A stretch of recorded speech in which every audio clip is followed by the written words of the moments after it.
খেলোয়াড়বৃন্দ যারা আজকের এই ম্যাচে সেমি ওয়ানে অংশগ্রহণ করছে আমাদের এখানে সতীহাট হাই স্কুল এবং গোবিন্দপুর হাই স্কুল, আমি তাদেরকে অনেক অনেক শুভেচ্ছা জানাচ্ছি আমাদের দলের পক্ষ থেকে এবং বিএনপি পরিবারের পক্ষ থেকে। এবং আজকে সম্মানিত শিক্ষক মণ্ডলী এখানে উপস্থিত রয়েছেন এখানে আমাদের এই অঞ্চলের আরও সুধী মণ্ডলী রয়েছেন। আজকে যারা বিভিন্ন ধাপে বিজয়ী হয়ে যে টিম সতীহাট এবং গোবিন্দপুর, তোমরা তো আরও কয়েকটি ম্যাচ খেলেছো, এই খেলার পরে বিজয়ী হয়ে আজকে সেমিফাইনালে উত্তীর্ণ হয়েছ, এর জন্য আমাদের দলের পক্ষ থেকে আমার ব্যক্তিগত তরফ থেকে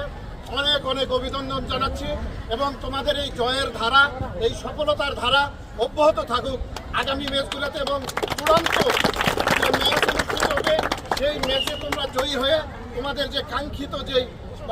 পুরস্কার সেটি তোমরা অর্জন করবে, এটি প্রত্যাশা করি। এবং আগামী দিনে তোমাদের এই খেলাধুলার মাধ্যমে তোমরা এই স্কুলের সুনাম থেকে শুরু করে এই উপজেলা ছাপিয়ে জেলা বিভাগ,